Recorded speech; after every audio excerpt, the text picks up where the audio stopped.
ओम श्री गुरुदेवाय नम। आज्ञा हे मोर प्रिय समस्त सुधीवृंद को कोटि कोटि प्रणाम। आम तो ये मार्कंड पुराण पर चलुचे जे सुरथ महाराज आगे मार्कंड ऋषि कहते जमपुर को गला बेले कौन कौन पथ पड़ो। देखो आज्ञा ये सब हूँ कथाकार माने आमर जो लिखि जाइछन्ति पूर्वज माने कौन पाई लिखिछन्ति किछि समाज को संस्कार आसीबो लोक पाप करने डरवे। पाप पुण्यर विचार ये हूँ मार्कंडेय पुराण। आपण मान आगे कहली जे से गत अध्याय से गले कौ पर्यंत आज्ञा से पर्यंत आम देखा जे जमापुर को पहुँचिकी से कृतिहा मारुषि फेर पार्टी कि नहीं से पर्यंत सरला परे ये पुराण को बंद करके आम अन्य पुराण पर आलोचना करवा। से कौन कहते ना से जो पापी मानू देखिए दंड दौरान कौ वन पर्यंत गले निग्रही वन को पुणी जाऊँच से कौटे गोटे निग्रही वन विषय गरुड़ युद्ध आरंभ हम केमती विषय जो पर्वत को काटी काटिकी इंद्र राजा रखी से जगार आपण मानू कही आसलु से निग्रही वन विषय गरुड़ अरुण युद्ध गरुड़ आउ अरुणकर युद्ध हम से होती दुई भाई कौन है शुण तुम पते बोलते मुनिवारम यही सप्त दीप सात समुद्र वितारम अगम्य मे भुवन शून्य अवतेतम करुणा होई न पारे तार दीर्घ पथम सेवन दक्षिण रे निग्रही नामे वनम वंदे अगोचर दे तहिर विधानम सेवन रे पक्षिण संजीवनी की जाई तहिर दुर्गम वचनानु आई कहिम। ये आज्ञा संजीवनीपुर पर्यंत से पहुँचुंट बहुत सुंदर विषय वस्तु सेठी संजीवनीपुर कहीं रखिले जो आमर कहते सातटा द्वीप सातटा समुद्र सात समुद्र सातटा द्वीप अच्छी सप्त द्वीपाश्च मेदिनी तेणु सप्त तत्वाश्च शरीर पिंड ब्रह्मांड एक तत्व जानती सुज्ञानी पंडित पिंडरे जहाँ ब्रह्मांड से ये बहुत सुंदर तथ्य ये सब तथ्य मुझे कही आसी मोर 46 पटर आलोचना भी करी 46 पटर आलोचना कारण से जमापुर पहुँचिकी कृतिहा मारुषि आणला आम देखा कारण लोक मैंने अभी ज्ञान तत्व शुणापी आग्रह कारण अभी सत्यर परिप्रकृष्टता आसूची समस्त कहते सत्य जुग ना ये कलिर प्रभाव ना आज्ञा सब बहुत ही बुझिया भूल मुझे सत्य जुग पर गोटे कैसेट कर छाड़ी आपण मैंने देखिए जदि सत्य न चली था 24 मसीहा निर्वाचन पर कौन हो चिंता कर देखुए कारण गोटे जुग दुईटा जुग 25 वर्ष जड़े शासन कले 25 वर्ष शासन काल भितर कौन करते ओडिशार कौन खाई कौन सब रखी कि सत्य यदि न चली था सब जो मैंने सब ब्लाक धनी कर रखी कला धन कर रखी से बाहर केमी ये सब राजनीति नेता मन खेल ना आज्ञा आम से विषय को जीवानी आलोचना करवा राजनीति पर बहुत आलोचना करी कारण मुझे जो कैमेरा सामना को आसी कहूँ मो मुँह खोले सब बेले खोल से खोले कहीं बंद करें कारण ए गोटे पुराना कैसेट भी कर छाड़ी जो बाबा जी कहते कौन कल्की ठाकुर हाथ आनीदे बोली कारण से कथा को आम देखा जो पुराण जाऊे से पुराण कथा कहवा से कौन कहते से वर्णन विषय देखा तहिर दुर्गम वचनानु आई कहि निबिड़त रोलता गहन वन गोरम विविधत रोमाने तहिचन्ते अपारम एलतांगर गहने नदी से अंचुमाली नाना वृक्ष माने तहि अचन्ते ब्रुचाली तिले धड़ा नाई से घटना घंचड़ालम दुदने उतारते गहन बाट गोटी न पड़े रविटा उपरे लता गोटी बेनी पारुतरे वृक्ष मानक गले पिपुड़ी उठा को पथ नहीं से तले ए फलपुत्रे तुलबी सही मनोरम आंब पणस कदली वृक्ष दे अपारम नारंग के उठरे कदली नटी कालम गंभीर कर मंगा खजूरी गुआ तालम ଦେଖନ୍ତୁ ଆଜ୍ଞା, ସେ ଯେଉଁ ବଣରେ ଯାଉଛନ୍ତି ନିଗ୍ରହୀ ବଣ, ସେ ବଣର କିୟଦ ଅଂଶ ତାକୁ କବି କଳ୍ପନାରେ ସବୁ ଲେଖୁଛନ୍ତି। କ'ଣ ସବୁ ରଖୁଛନ୍ତି ସେ ସବୁ ଏଇ ବୃକ୍ଷରେ, ଏଇ ଯେଉଁ ବୃକ୍ଷ ସବୁ ସେ ବହୁଛନ୍ତି ତାରି ଭିତରେ ସେ ବହିକି ରହିଛନ୍ତି। ଆହୁରି ବି ସେ ଭଲ କଥା ଲେଖୁଛନ୍ତି। ଏବେ ଲଅଳା ଦିଦେ ଭାଲି ଆହରିରା ଅସୁମାର ଦେଉଟ ଅଛଇ ଦେବାଡ଼ା ଏ ତାଳ ପିଆ ତାଳ ଆଦି ସୁନାରୀ ମଉଳମ ବାସଙ୍ଗ କର ତାରେ କରନ୍ଦା ବୃନ୍ଦା ଦୋଳମ ଟବାଉ ଆଉ କରୁଣା ବଡ଼ ତାନ ଆମ୍ବମ କେନ୍ଦୁ କୋତିଲା ଆଉ ସୁନାରୀ ମୋହାନିମ୍ବମ। ଦେଖନ୍ତୁ ଇଏ ହେଉଛି ଆଜ୍ଞା କବିର କଳ୍ପନାର ବିଷୟ। ତେଣୁ ଯେତେବେଳେ ସେ ଲେଖିବେ କିଛି ନା କିଛି ଅଳଙ୍କାର ଦେଇକି ଲେଖିବେ। ଯେତେବେଳେ ଆପଣ ଗାୟକମାନଙ୍କୁ କ'ଣ କହୁଥିବେ, ଯେଉଁ ପାଲାଟି କରୁଥିବେ ତା ଦେହରେ କିଛି ନା କିଛି ଅଳଙ୍କାର ସେ ଦେବେ, ନହେଲେ ସେ କଥାଟା ସୁନ୍ଦର ତାଙ୍କୁ ଲାଗିବ ନାହିଁ। ତେଣୁ ସେ ଯେଉଁ ବିଷୟଟା ରହୁଛି, ଆମେ ଯେଉଁ ବିଷୟ ଯାଉଛନ୍ତି ନିଗ୍ରହୀ ବନ ଭିତରେ ତାକୁ ଟିକେ ଆସ୍ତେ ଆସ୍ତେ ଗଡ଼େ ଗଡ଼େ ନେଲେ ଦେଖିବା।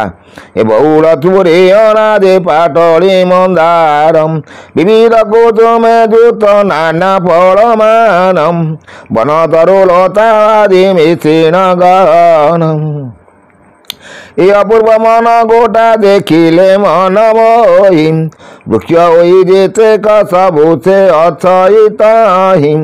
ସେ ବନକୁ ଦେଖିଲା ବେଳକୁ ମନମୋହନ ହେଇଯାଉଛି, କିନ୍ତୁ ମାନବ ଗୋଟିଏ ନାହାନ୍ତି ସେଇ ଜବନେ ସର ଜୀବ ତହିଁରେ ବସନ୍ତି ଯେ ଗନେ ଏ ସୁଖ ବିକ ଚାରି ଆଦି ମୟୂର ଡାଉକମ କାମ ଘଣ୍ଟା ଦିତିର ବାୟସ ଗୁଦ୍ଧ କାକମ ହଂସ ହଂସ ଆଳି ବସି ବଦ ବଦଳିଆ ଉଡ଼ନ୍ତି ପଲ ପଲ ଯେ କଙ୍କି ଗେଣ୍ଡାଳିଆ।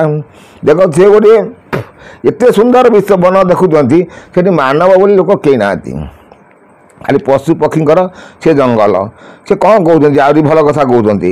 ଏ କୁକୁଟକ ପୋତ ଆରି ବିହଙ୍ଗ ବକାକମ ଏ ରଗ ରଗ ଉଡ଼ିଆ ଦେବତୀ ଚାଉଳକମ ଗୁଣ୍ଡରେ ବାଦଳିଆ ଯେ ବସନ୍ତ ଚଢ଼ାଉ ସୁନ୍ଦର ପତଙ୍ଗ ଯେତେ ଗଣି ଯେ ନ ଯାଉ। ଇଏ ସବୁ ପତଙ୍ଗ ମାନ ସେଠି ସବୁ ରହିଛନ୍ତି ସେ ଜାଗାରେ। ଆଉ ସେ ଭଲ କଥା ବି ତାଙ୍କୁ କହି କହି ଯାଉଛନ୍ତି। ସେଠି ସେଇ ଯେଉଁ ବିଷୟଟାରେ କାହିଁକି ଆମେ ସେ ଦ୍ୱୀପଟାକୁ କାହିଁକି ମାନେ କୁହାଯାଉଛି, ସେ ବନଟା ବିଷୟରେ ନିଗ୍ରହୀ ବନ କାହିଁକି କୁହାଯାଉଛନ୍ତି। ତେଣୁ ସିଏ କ'ଣ କହୁଛନ୍ତି ଯେ ସତୁରି ଲକ୍ଷ ଯୋଜନ ଅପୂର୍ବ ବିପିନମ ଆପଣ ଜନ୍ତୁ ପତି ରୂପରେ ଏହି ବନମ ଯେ ବଣ ପକ୍ଷୀମାନେ ଅଛନ୍ତି ଏହୁ ବନେ ସେଉ ଅଇଲେ ବଣକୁ ଶୁଣ ଏକ ମନେ ବିନତାର ନନ୍ଦନ ଯେ ଗରୁଡ଼ ଅରୁଡ଼ ବିନତାର ନନ୍ଦନ ଯେ ଗରୁଡ଼ ଅରୁଣମ ପକ୍ଷୀଙ୍କର ଉପରେ ସେ ଅଟନ୍ତି ରାଜନମ ଏକ ସପରୋଚିକାର ଏ ଅଟନ୍ତି ତନାଏ ପ୍ରଜାପତି ନନ୍ଦିନୀ ବିନତା ତାଙ୍କ ମାଏ ଗରୁଡ଼ ବୋଲେ ମୁଁ ହୋଇବି ଖଗରାଜା ସକଳ ପକ୍ଷୀମାନେ କରିବେ ମୋତେ ପୂଜା ଅରୁଣ ବୋଇଲା ଅତି ମୋର ଭାଇ ଏକାଦତେ କି ପାଇଁ ଖଟିବେ ସବୁ ଖାଇ ତୁହର ମୋହର ଦେବେ କରିବା ତମାରମ ଯୁଦ୍ଧରେ ଜିଣିବ ଯେ ହୋଇବ ପକ୍ଷୀ ବରମ। ଦେଖନ୍ତୁ ଆଜ୍ଞା, ସୁନ୍ଦର ବିଷୟବସ୍ତୁ। ସେଇ ବିନତାର ମାର ଦୁଇ ପୁଅ ଗରୁଡ଼ ଆଉ ଅରୁଣ, ଦୁଇ ଭାଇ। ଗରୁଡ଼ କହୁଛି ମୁଁ ଖଗପତି, ମୁଁ ପକ୍ଷୀମାନଙ୍କର ରାଜା ହେବି। ଅରୁଣ କହୁଛି ମୁଁ ବି ବଡ଼ ଥିଲି, କିନ୍ତୁ ଅରୁଣ ବଡ଼ କି ଗରୁଡ଼ ବଡ଼ ସେ ବିଷୟରେ ଆଲୋଚନା କରିବା, ସମୟ ଆସିଲେ କରିବା। କିନ୍ତୁ ବହୁତ ଜ୍ଞାନ ତତ୍ତ୍ୱ ଅଛି, ଖାଲି ପୁରାଣଟା ଶୁଣିଲେ ହେବନି, ତାକୁ ତର୍ଜମା କରି ଦେଖିବାକୁ ପଡ଼ିବ। ପ୍ରକୃତ ତଥ୍ୟ କ'ଣ, ତାଙ୍କ ଭିତରେ କ'ଣ ପାଇଁ ସେ ସାନ ବଡ଼ କିଏ ହେଇକି ରହିଲେ। ତେଣୁ ସେ ଦୁଇ ଭାଇ ଯାଙ୍କର ସମର ହାରିବା ପାଇଁ ଯାଇଛନ୍ତି, ସମର ଆରମ୍ଭ କରିବାକୁ କହୁଛନ୍ତି। ଯୁଦ୍ଧ ଆରମ୍ଭିଲେ ଦୁଇ ସ୍ୱାଧୀନ ଚାଇନମ ଏତେ ବୋଲି ନ ବୋଇଲେ ହେଲେ ଅନ୍ୟାନ୍ୟମ। ଏଇ ଦୁଇ କଥାରେ ସେମାନେ ଅନ୍ୟାନ୍ୟ ହେଇକି ସମର ତିଆରି କଲେ।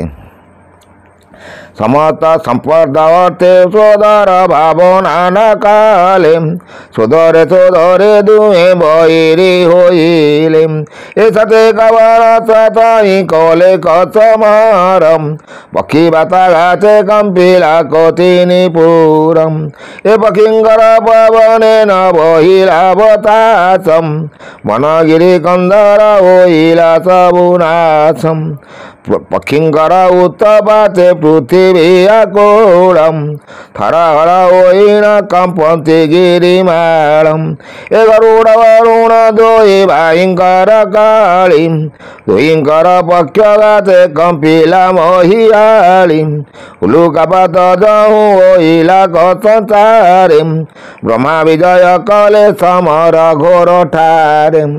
देखो दुई भाई समर 100 वर्ष पर्यंत लगिला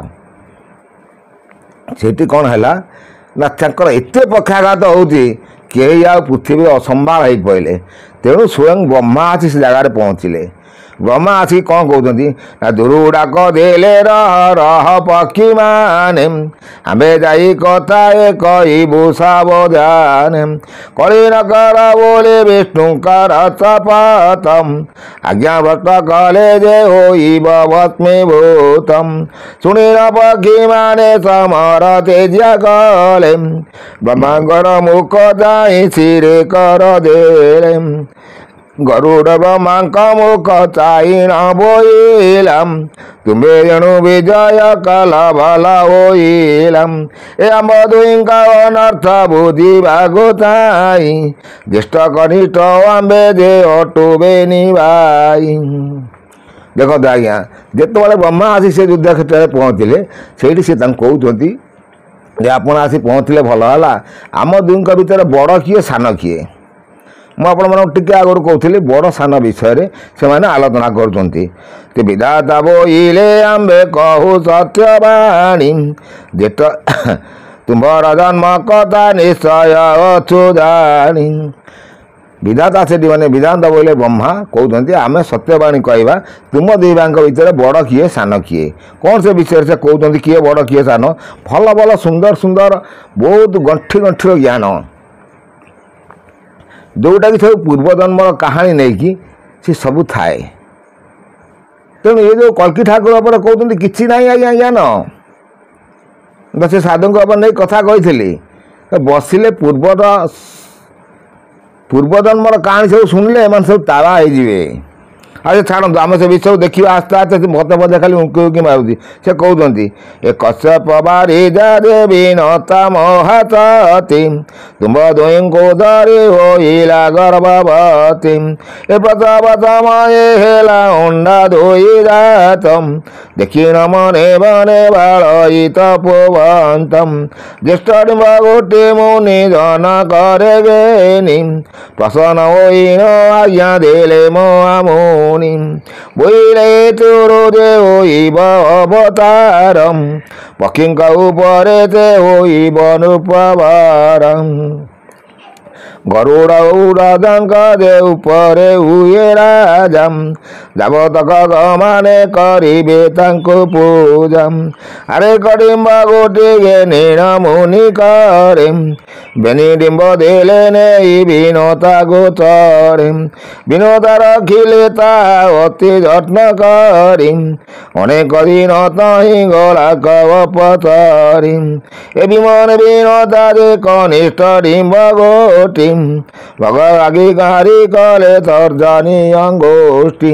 देख तो आज्ञा कश्यप ऋषि तो सी डिम्ब दुईटा देले कश्यप ऋषि दुईटा डिम्ब धरले प्रथम जो डिम्बटा देते सी अंडा टी धरिकी सी कहले एथुरु जी उत्पन्न हम आदि जी जन्म हम ये पक्षी मानकर राजा हम आउ सबू नाग मान से भक्षण कर तेणु सी जो बर प्रथम देती कि सी अंडा को रखीदे कौटी ना निज स्त्री की देदेले से जत्न रखिले किंतु सी कौन कर विनोता कौन कले ना आग से जो सान पछरे जो अंडाटी होता से अंडाटी की तर्जमा आंगुठी मारिदेले से तर्जमा आंगुठी मारिदेला कौन है तौ से अरुण दे होइला उत्तपनम कोमल होई देह दिशई रंगवान एकनिष्ठ होइन तेणु अग्रज होइला पुणी किछि दिन रे गरुड़ उपदिला पिता तुम्हारा वचन बोले अछि जाहा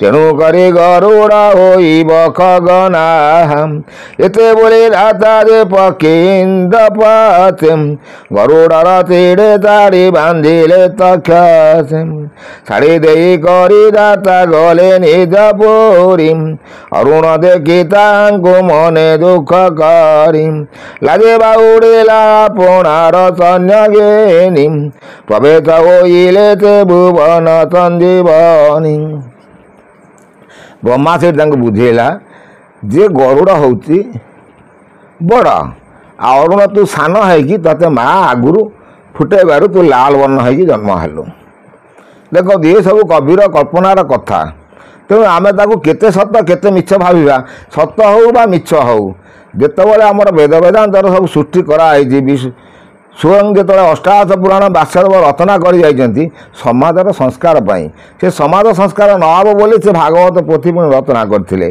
समस्ते कहती किंतु आम से सब विषय को पढ़ी देखुचे कौन घटनाटा सी सी कौन कहते आज्ञा आगे आगू आम जाए देखा बोल से अरुण से अपमान पाई जंतुपति पाखे पहुँचले से कौन कहते बोल मयिट शुण मोर वचनम संपद अर्थे आंबे चोदरे भिन्न भिन्नम पिता महारुचि युद्धे हराइले मोते दत्तार्थ वाक्ये मूलाज पाइली जगते तेणु मो सैन्य ज्ञानी आइली तोर पाचम दूत मयिट मोर ना हई देवी चाचम विपदि समय जे मयिट ठाकुर धर्म साथे तो जाली अथाई एबे आओ मयिट मो सैन्य को संभालम मुई जाऊ अथाई रे अरुण मंडलम ए मोर सैन्य तोर लोक समम एकतारे जान आउ नाई भिन्न भिन्नम देव मयिट अटई प्राणर जो मयिट अटई प्राणर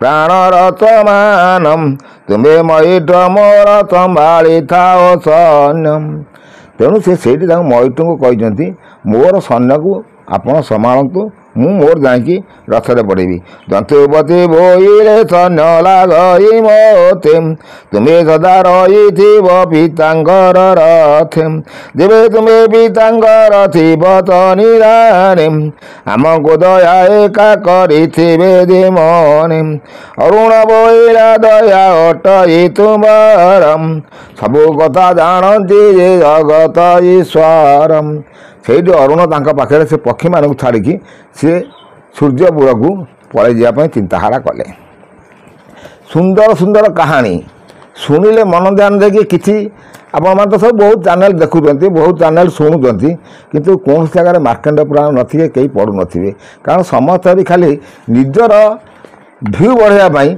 से चिंता करुँच कौन केमती करें भ्यू करूँ लोक किंतु से जगह बेसी देखुं भूल कथाटा को देखुं ए पक्षी गुड़ाक मोर जत्न करी पोषम एते बोली करी गला विनतार शीशम से कहीदे से छाड़गले से पक्षी मानू जमराजा रखिकी कौटी छाड़ुंट आम से विषय आलोचना कर देखुं जे देवन पक्षी के छाड़ी गला करुणम ताहा गुए बने जे छाड़िले जंतुराणम ए पक्षी बोले तुम्बे यही बने तीवम इच्छा झुके बड़ा मोर मान को बकीबम आबर कथा ए तुम्बे शुण पक्षी माने जंतु हाथ जात हुअंती मने ए पापी जन को देखिले बहिब तुम्बे दंड थंट घेनी तदीरे करीब खंड खंडम पापी मान को तुम्बे चिन्हिब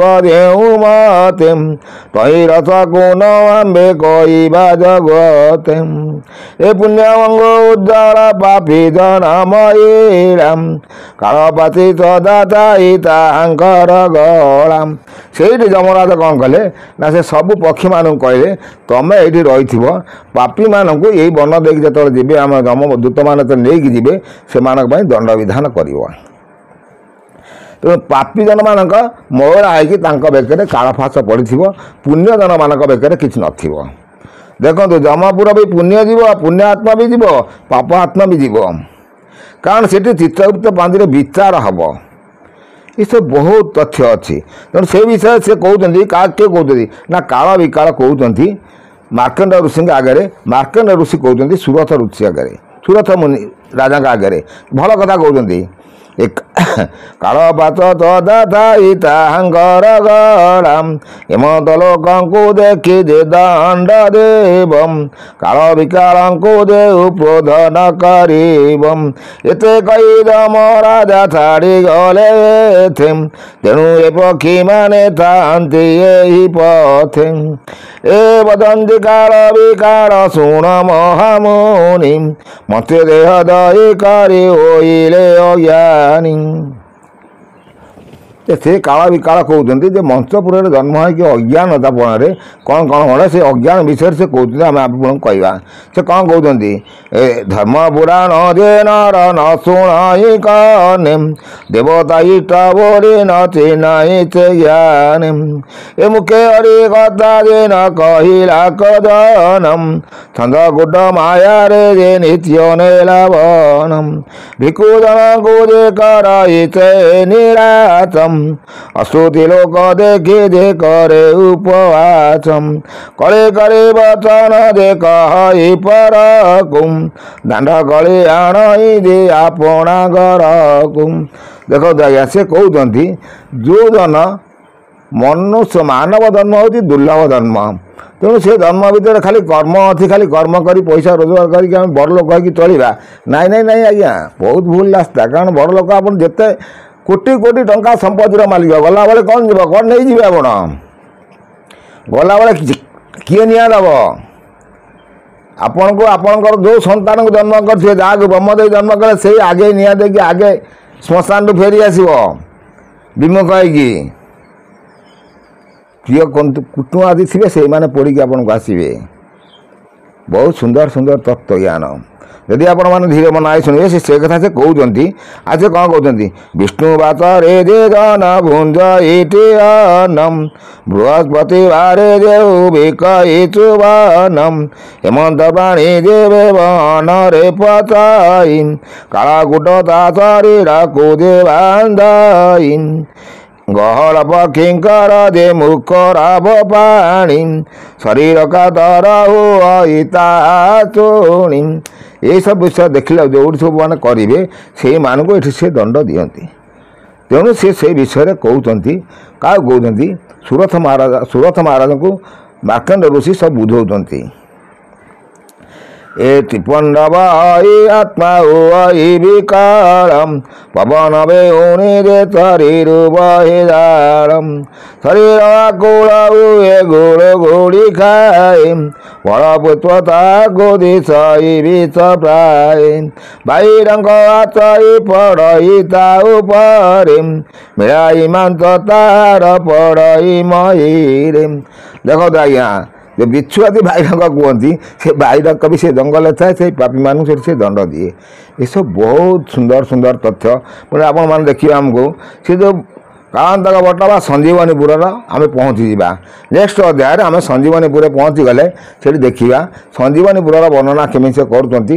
ସିଏ କାହିଁକି ଗୋଟେ ବଟବୃକ୍ଷ ଉପରେ ସେ ସଞ୍ଜୀବନୀପୁର, ତାର ବହୁତ ତଥ୍ୟ ମୁଁ ଆପଣମାନଙ୍କୁ ପୁଣି ନେକ୍ସଟ ଅଧ୍ୟାୟରେ କହିଦେବି। ଏତେକୁ ରହୁଛି ଆଜ୍ଞା, କୋଟି କୋଟି ନମସ୍କାର।